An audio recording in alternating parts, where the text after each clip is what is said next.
This is Epic Challenge, where we discuss, debate, and dedicate 20 minutes each week to a hot topic in the world of Warhammer. If you give a damn about tabletop gaming, then this is the show for you. Now, here are your hosts, Kicker and Nicky Dee. Hello, everybody, and welcome to this week's Epic Challenge, a show that challenges your ideas on Warhammer so we can discover the Imperial truth, the heresy of chaos, and the obscurity of the Xenos. Kicker, my co-host, how are you today, my friend? I'm doing very good. I was wondering why we don't have a Warhammer licensed cereal yet. That was my big brain thought for the day. I was like, GW is licensing all sorts of things. Where's my Orc O's? I want my Eldari themed Rice Krispies, right? Corn Pops, corn with a K. Yeah. What about Necron Crunch? Like, there's all these fun cereal ideas I want as a cereal enthusiast. That is a deep dream of mine. But Nick, we got something special coming on today, man. We do, and Kicker, I'm just surprised it's taking you that long. In the years that you and I have known each other, 3+ years, that's the first time I've heard you ask about Warhammer cereal, I think. But hey, we have to get there at some point. One day. But Kicker, let's go ahead. Let's introduce or have you introduce our guest for today's episode. Okay, our guest today is Daniel Morris. He's more than just a community leader out of Canada who happens to be on the board of directors of Team Canada, but he's also a damn good dude who has relentlessly supported the competitive scene's growth. Dan is, he's also the owner of Red Dragon, which is one of Canada's largest retailers of GW product, but he's also manufacturing things from gaming aids to I'd say most impressively, the best game mats in the industry. We're going to talk more about those mats later, but we'll save you all from the overused jokes whenever you have a Canadian on. You talk about maple syrup and how apologetic they are and nice. We don't need to talk about the stereotypes. Let's focus on our guests. We got some good stuff to talk about. Let's bring on Dan because we want to talk to him about his extensive traveling, playing 40K around the world, basically. Dan, is he in? We got Dan. He is. There we go. Hey, Dan, how you doing? How's it going, guys? Dan, where can people find you? What's your favorite color? Give us a little bit of background. Let's see. Favorite color would be green. Wait, not red? You're Red Dragon. No. I'd have to go green. Okay. You can find that in a lot of my painting because it makes red pop. Okay. So I use a lot of greens and teals. Pro-acryl jade. Yeah. The best. Gotta love that. You can find all our products at www.red-dragon.ca. On there, you're going to find a lot of merchandise. So we do your standard Games Workshop products. We have an extensive line of used miniatures, paint hobby supplies. Some of the cool stuff that we do, we sponsor Stat Check. We sponsor Scardcast. We've got a couple others that we are working on, but have not announced yet. But we do different game aids for them. So we do everything. We do 40 millimeter metal coins. We do wound markers that hold 12 millimeter, 16 millimeter D10s and D20s. We have some objective markers. We do all sorts of team dice for different teams. We've got them all over the USA. Sponsorships for teams around the world as well. And of course, the game mats that Kicker is very, very fond of because we're going to be supplying those to the Green Banner events. So they're in production right now. But the best thing about our mats, in my opinion, compared to other ones, is the material's thinner. We don't have color breaks. We find that the thicker material was what's causing a lot of that color break in your materials. They're nice. They're vibrant. We try to make sure they have all their zones on them. So we've just finished our Pariah Nexus zones, which make it very easy for gaming. As Kicker and I were talking before the show, I play a lot. And as somebody who goes to a lot of these events, I'm always trying to find things that are, how does it make my life as a player slightly easier? Love that. And so one of the things that we've done is these mats with all the deployment zones, because trying to get measurements for your tipping point or your crucible, if it's slightly off, versus walking to the table and say, oh, there's the line, move that model back, boom, done. No arguments, no nothing. It makes things so much easier for placing terrain and everything else. So they've sold very well this year, and we got another round of them coming up, a little bit more simplified. As we know, GW is going to be changing their maps potentially again. So these will have halfways at both length and width, 3, 6, and 9 inches in the center, as well as crucible. But this way, if they do something like a tipping point, you can just measure back quickly, say, oh, it's 3 inches back, boom, done. Quick, simple. And they seem to be going up pretty good. The other big thing, too, is your innovative neoprene material, which is why Green Banner was so, I mean, the zones are great, but the material you're using is not used by others in the industry, which is preventing warping or changing in the dimensions of the mat, which has made it very, very attractive for us as an event organizer. We want our mats to be the actual size that the play surface is supposed to Yes, be yes. from year to year to year. So that's super, super exciting. I remember us Yeah. discussing that when we first looked at them. You're like, hey, how does it work with the warping? And Yeah. then one of your guys, I think it was Anthony, he picked up one of the mats and he's like, oh my God, these things are great. Yeah, So, the exact size it's supposed to be. Longevity yep. is critical. Okay, so before we get any more into this discussion, let's, as is tradition on our show, we have to talk about our week in Warhammer, what we did. So Dan, get ready. You have to have some hobby progress. It could be any form of hobby progress, but it's got to be something in the world of Warhammer. I had a great talk with Jason Craze of Monument Hobbies last week, and we found out that we both prefer Tau armies that don't look like Tau armies. What I mean is that we both want like grungy armies filled with auxiliary units. That call really inspired me, and I've been focused on getting more and more non-Tau into my Tau army.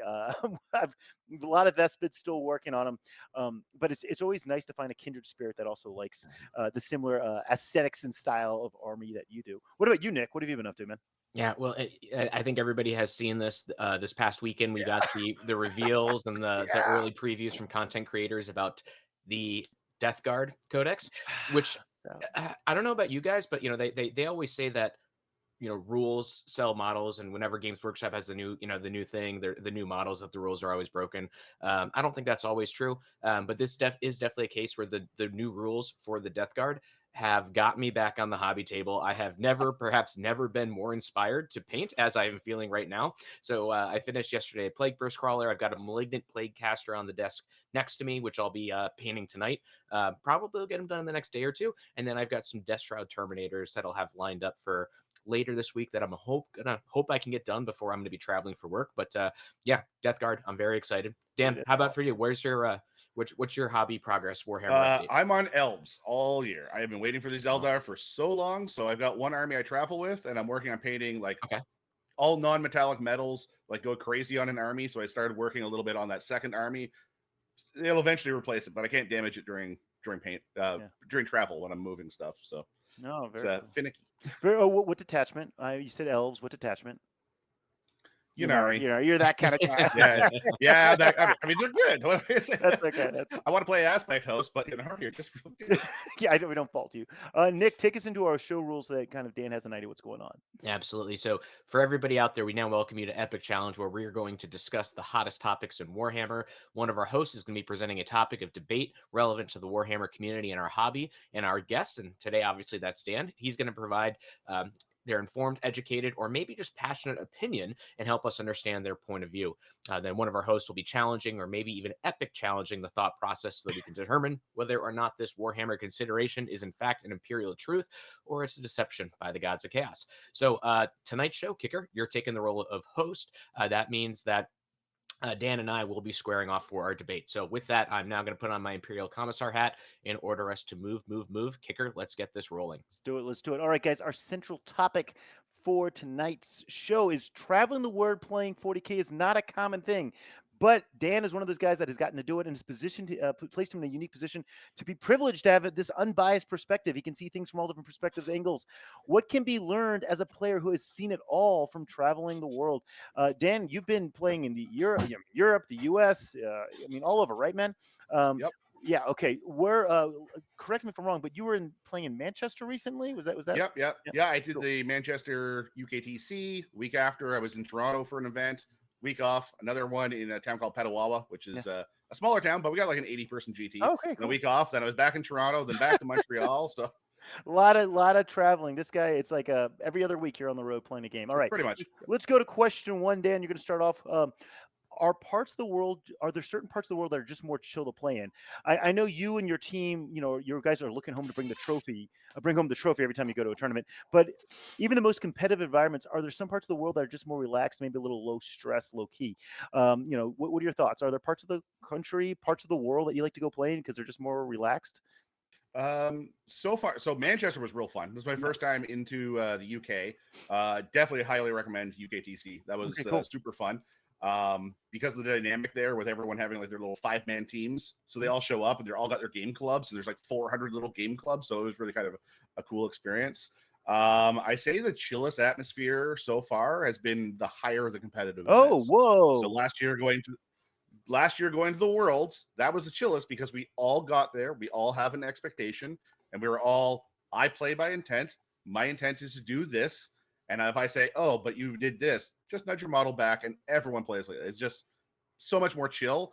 It's the lower level events that I found historically are a little bit more of the I have to win at all costs that suck the mood out of the room a little bit. The higher level has been perfect because we all understand the expectations. We all play the same way. We understand each other. And that is a surprising answer. I thought for sure you can say certain parts of the country, or if not world, maybe South America is more chill, or more, maybe parts of the UK are more chill. But no, it's the lower, the less the less prestigious events, dare I say, the smaller events, the less competitive I'd say, events. yeah, the higher the player skill, Yeah. and the more people with that skill, the better the tournament. Awesome. Just tournament experience. Awesome. Professional level, more professional, I'll say, level players just want to have a good time. And they've won enough stuff. They don't care about winning another event and all this other stuff. So I'd say it's more the caliber of the player on the general than it is about where in the world it is.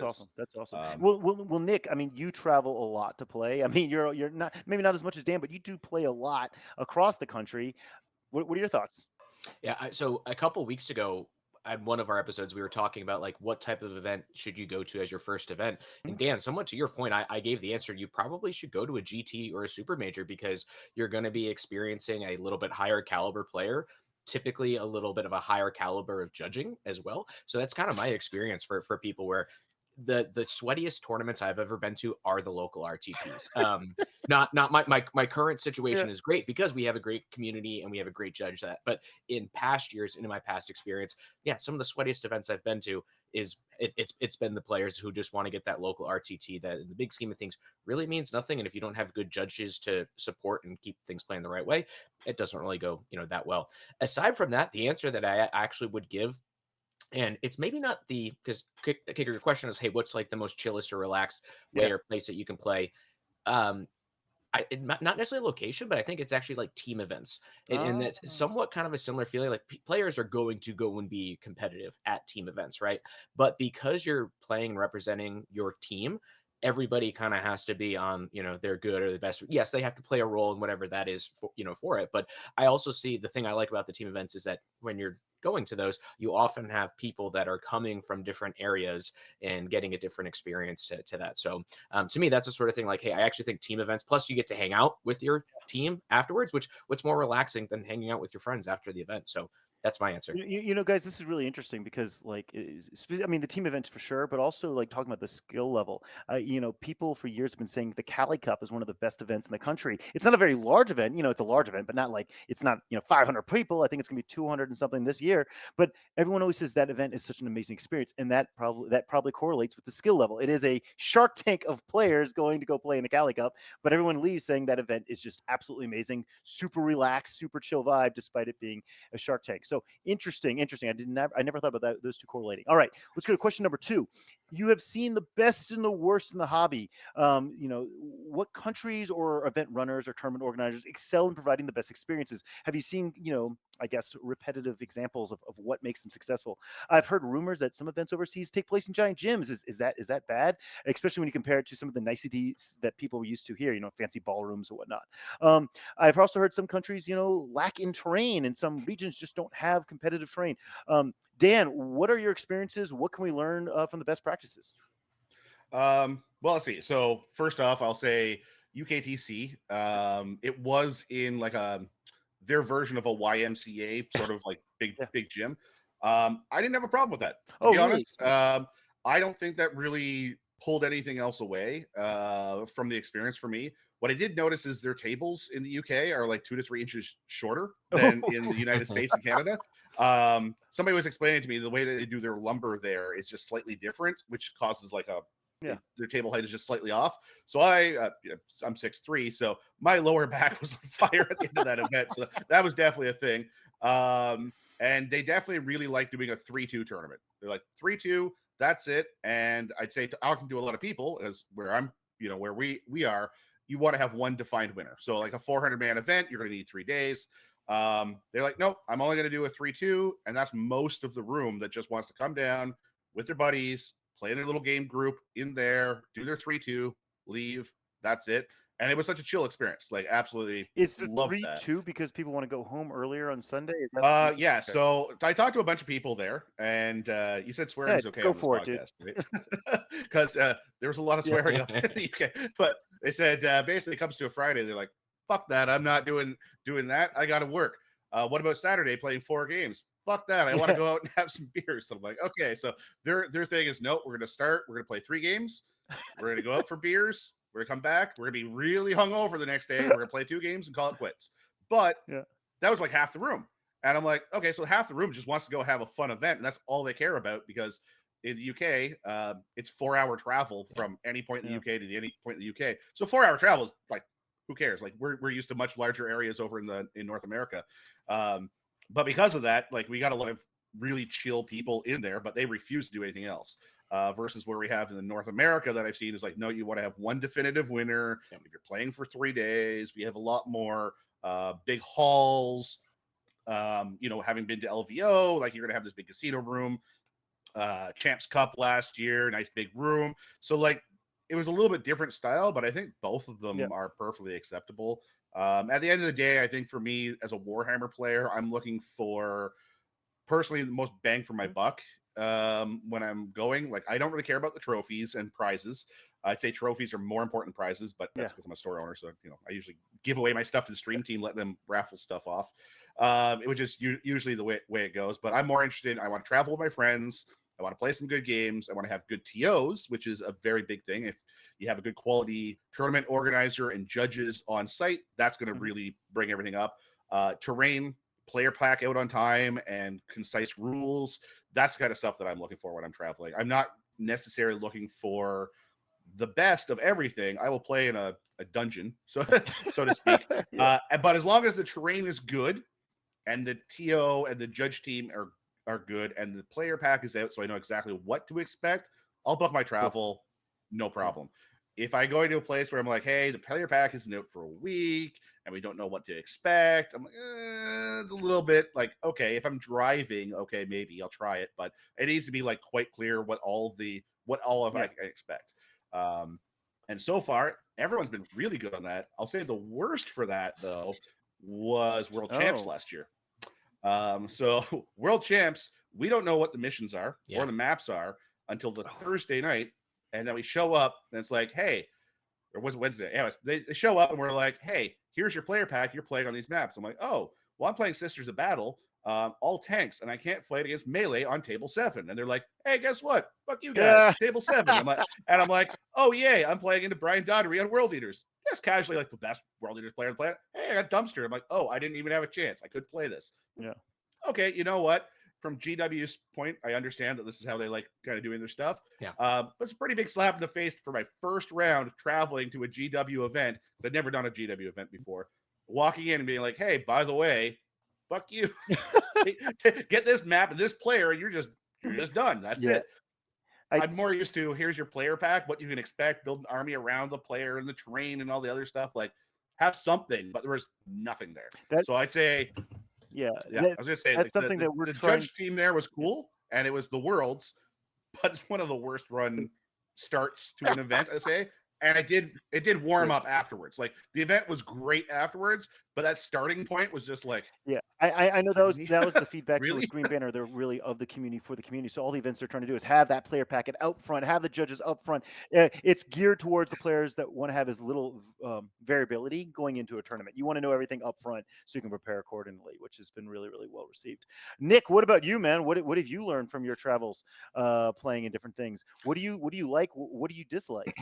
So I'll give my first important part of feedback here, Kicker, is that most events as they're running, they have an opportunity after the event to provide feedback to the TO or to the judges team. And that's a part there where I always think that's one of the most important communications that I get related to playing Warhammer, because as I've gone and played at different events in different locations, There's things that, hey, I learned, and then just are, I would say, the competitive standard or just the event standard. So, and some of them are related to gameplay. Dan, you were talking about, hey, having a player packet, available, including, the missions, the train. You should have all those things available for players before list deadline is due, Mhm. right? And you should have clear identification. I think even just right here and right now, friend of the show, Dean Pritchard and Yeah. his team, they're running a GT in a couple weeks, and they had a rules cutoff that for a certain date. And of course, with the Death Guard World Eater book, coming out, they had said, hey, that this is our cutoff date, and they were very clearly communicating that, at least at this current time, based on it, that they're not making a change in that rules cutoff. So players,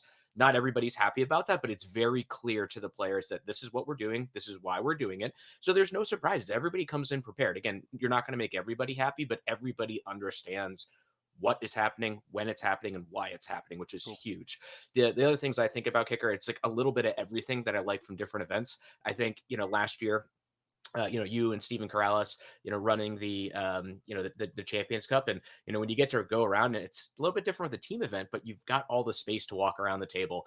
I don't need to go to another event where it's like 10 tables in a row, where there's only Yeah. 2 games that are playing on an end table, especially with some of the way the maps are set up in Oh, geez. deployment zones. Yeah. Like event runners, like, let's have some more space in between tables. I realize that changes some dynamics, but if we are playing that game, Dan, you mentioned you're a tall guy. You might have a little bit more reach across the table than some of your opponents, but let's spread out some tables. Let's do that. And then the other thing that I think really makes a big difference as it goes to playing a game, what's the availability for water Yeah. stations? Like, it's Important. such a small Yes. thing, but you're playing for 3 hours. Make sure your players can stay hydrated, because you don't want to be, on round 3, day 1 or day 2, and you're dehydrated and not, making a part of it. So those are some of the simple things that I think more events are getting better at making sure that those are available.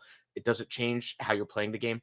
Not really, but it is a comfort level Your for the players. experience. Yeah, yeah, yeah. I think Adepticon, I'm going to use the, bear with me, the nut to butt ratio or whatever, the aisles, so that, you're not, backing up next to someone else. That's the thing that I saw Adepticon did really, really well, is they didn't have floating tables, but they had enough space between in the aisles themselves that your back was not right next to someone else's back, so you could have a little bit more wiggle room. And that was a nice quality of life enhancement improvement there. So yeah, those are all really important topics. Thanks, guys.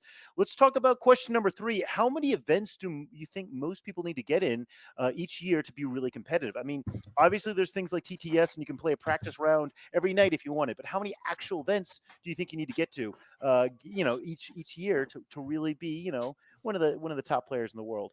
Dan, what do you think, man? Oh, that's a tough one. I think so. Two parts to this. I think one is how much do you have to get to be competitive, and then the second part is to be one of the best in the world. For myself, I'm on a journey right now of doing a lot of events this year. I decided to kind of take a year and do a lot more travel because I want to push myself. I'm still not one of the best players in the world, but I'm learning, right? And so I think you have to put in perspective of what do you want to get out of it? What do you consider like professional level and things like that? In my case, I just want to get better at the game, and I can see with Tabletop Tactics app that my win rate is definitely improving. From last edition to this edition, it's gone up on average about 20%. Now there was COVID, so I only got half of last edition. Fair enough. But for me, like I'm gauging it more on where do I see myself from last year to this year? Where is my personal growth? And that is what I want to see. And the more you play, the better you're going to get. That being said, if your goal is just say, hey, I'd like to go 3-2 consistently, maybe all you need to do is do one a month, maybe one every second month. If you're saying, hey, I want to win stuff, well, now if you want to win stuff, I'm like, you're going to want to go to every single thing you can possibly get your hands on. And I think that's where you're going to come down to. If you want to win, you have to play more. And there's going to be a lot of pairings luck and dice luck. That is the game. Sometimes you just say, hey, I'm going to lose to guard, but if I play the entire event and I dodge guard, I have a good chance of winning. That is a reasonable thing. But I think at the end of the day, you just want to be happy with what you are bringing to the table and where your personal growth rate is. And for myself, if I can go consistently 3-2 and try to do X and 1, I'm going to be very happy. Do I want an event win? Absolutely. Is it a possibility? Absolutely. But at the same time, I'm not going to kill myself over not being able to do that. I'm just going to keep pushing myself to do better. So for myself, I'm trying to get, I think I have 28 GTs scheduled this year and 4 super majors. Wait, So it's 28? 28? yeah, Jeez, yeah, dude. All right. yeah. Wow. Yeah, so I'm going to be doing multiple weeks where I'm doing event. Like I'm going to the Worlds. The week after, I'm going to Cali Cup, for example. All right, nice, sweet. Glad to see you there. All right, Nick, what are your thoughts, man? I know you play. I don't know if you're doing 28 events a year, but you're doing quite a few. No. What are your thoughts, man? Because Nick, I have seen you as your friend and co-host and a guy on the sidelines. I've seen you steadily get better at this game. Now you're putting a lot of time and commitment into it, but how many tournaments do you think you need to get in each year? There's as I was looking at preparing this question, Kicker, there was just a million different sports quotes that came to mind that I could use here. It is competition, right? So the Yeah. one that I'll go with is actually a Vince Lombardi Right. quote, excuse me. So legendary coach for the Green Bay Packers for American football, the NFL. The trophy's named after the guy, and the quote that's attributed to him is "Practice doesn't make perfect. Perfect practice makes perfect." And I think that's really the part here where the number of events doesn't so much matter as what is the quality of the opponents at those at those events and who you're playing against, right? I can play a million games, but if I'm punching down and clubbing baby seals at a tournament, I might have better results, but does that make me actually a better player? Dan, talking to your point, I'm kind of in that same boat where you are, where if I'm at a GT, based on how frequently I'm playing, I should probably go 3-2, 3-3. Maybe if it's a 6-round GT, maybe I can stretch for 4-2. But when I, do get to pair against, even just at the last GT I went to, in round 4 or 5, or round 3, I paired into my friend Josh Campbell. Local guy, I know him. He usually kicks my butt at our local RTTs. Josh is a better player than I am because he routinely, getting ideas and testing out his ideas, with other high end competitors, and he's playing the game a lot more frequently, than I do. And it's one of those parts where he's one of my favorite people to play against in this game. But there's very much a skill discrepancy that goes into it. Now, have my games versus Josh be getting closer in terms of score? Yes, they have, and that's the part there, Kicker. I think, well, hey, how do you get good? You play more high skill players and close that gap and learn from them. You typically learn a lot more from your losses. And I can say, in these examples with Josh, it is exactly that thing. Those are the games where typically I learn more about the game in that one game than in the rest of the games that I have at that event. So number of events doesn't really matter. Quality of players, that's the tool that's going to help sharpen your skill. Love it. I dude. 100% agree with that. Love it, guys. Love it. All right, time for our wild card question. This is, kind of unrelated, but we're just going to talk about it. Let's have some fun. Best gift you have ever given or received to/from an opponent. Dan, have you? I mean, you traveled. This is I'm very weird. biased on this one. Okay. You got something. You got something. I obviously give out the best presents. Okay. 100%. Yeah. Give me an example. I Give mean, me an example. I sent some dice down to you, actually. I think. Yeah. I think Yes, those you are did. pretty cool. Yeah, So I and like by giving those out. some dice, you meant an entire, I think it's 100 Okay. dice. I want to like make sure over the everyone was top. covered. Okay. Yeah, so I make these dice. They got my logo on one side, and it's like plus to hit, minus to hit, plus to wound, minus wound, battle shock. And then I got a second set that's like plus AP, minus AP. Anyways, And so they I got have a your bunch of these logo on them too, right? They have Yeah. your logo. So like it's beautiful. I'm playing Eldar. I'm using the logo. I'm like, hey, there's my Aspect Warrior token. Then, someone's battle shocked. I got them beside me. I flip it. There's the battle shock. Oh, you're doing a thing that's -1 to hit. I flip it. I got a -1 to hit. So like, I like those kind of utility things. Yeah. So I try to make sure whenever I'm playing my opponent, first thing I do is I give them a gift. So again, I'm biased because I give the best gifts. Yeah. I say the best one I receive was actually the nesting game aid from Anthony, which Kicker Corrales just walks up to me in the middle of Champs Cup. He's like, "Here, this is from Anthony." I'm like, I don't know who this guy is at this point. I'm like, who is it? Well, this thing is really cool. Yeah. I'm spinning it on my finger, I used to be a yeah. cook, so I'm used to spinning the tongs on my finger. So it's got a little clip. I'm like, I'm just gonna spin this all weekend. It's like a fidget anyways, now that I know who he is, I end up buying a bunch of them for the store. Now everyone's got them. These are the J15 measuring tools, which very, very popular item right there. Yeah. Sweet. Nick, what about you, man? One of my favorite things that I've gotten is actually at Nova last year. One of my opponents gave me, it was this little, poker chip marker. If you've seen the movie Dodgeball, there's one of the scenes where, and it's Jason Bateman, his character, Cotton or Pepper Brooks, excuse me, as the commentator. He's got it. Oh, I feel shocked. So it was a little poker token with his face on it saying, "I feel shocked," that my opponent, that he would give those to people. So when a unit is battle shocked, you put that. Dodgeball is one of my all-time favorite movies. And so that to me was just like, this is the most amazing thing I've ever got. Was it like the best high-end gift or anything else like that I've gotten with versus an opponent. No, but definitely the one that hit right home for me and something that I enjoy. Yeah, I gotta say, Dan's Red Dragon, functional dice are really like they hit the mark. They have his logo on it in multiple colors. Like it's a beautifully executed dice. It's a great dice, but the functionality is making it something that I don't just put on my shelf, but I actually put in my dice bag and I use every time I need to get that +1 to hit or -1 to hit on there, or Battle Shock, whatever. Really cool thing.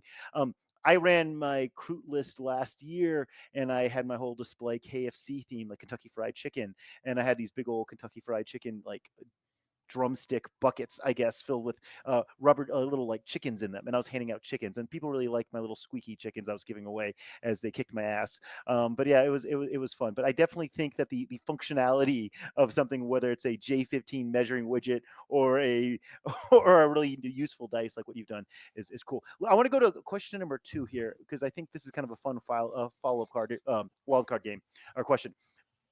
I am relatively new to this, and I know that Nick, you've seen this somewhat, and Dan, you're very experienced with this.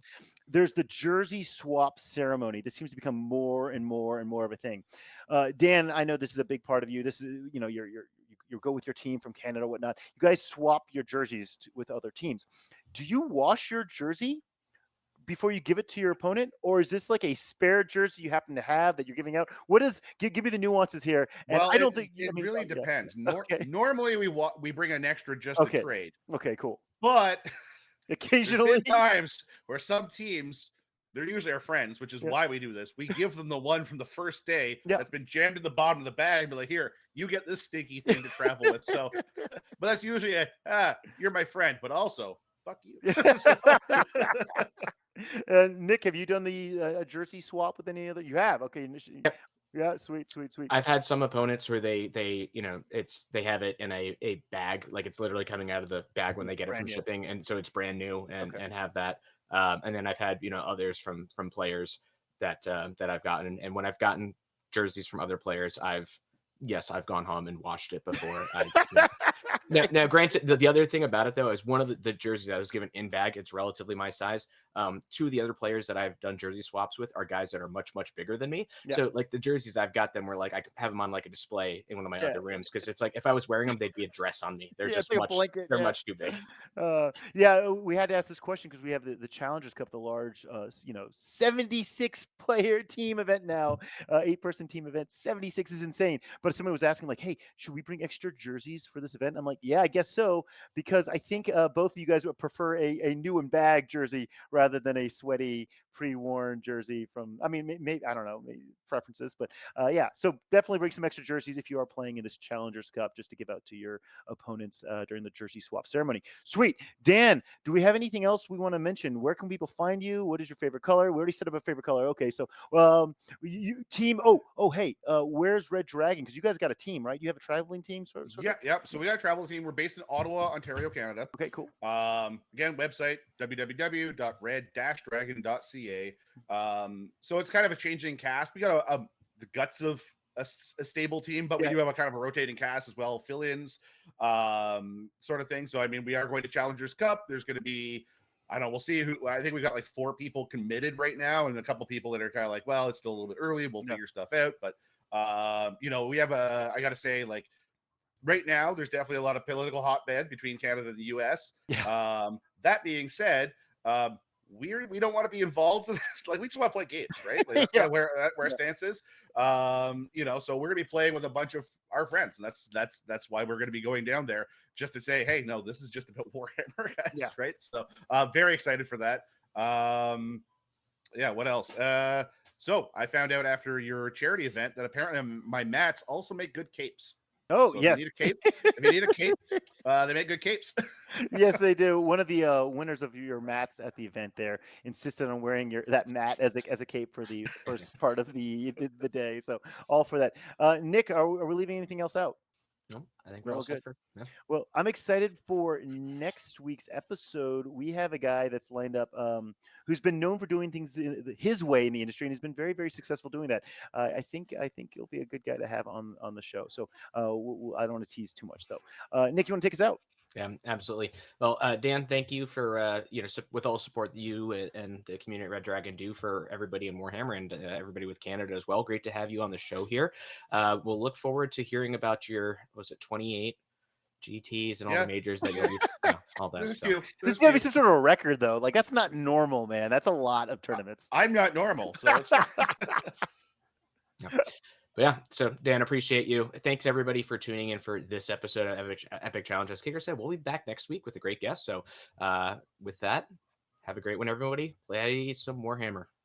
Thanks for listening to Epic Challenge. If you enjoyed the show, please remember to like, share, and subscribe. And be sure to check out Green Banner Event Co., the ones who help make this show possible. Tune in next week for another Epic Challenge.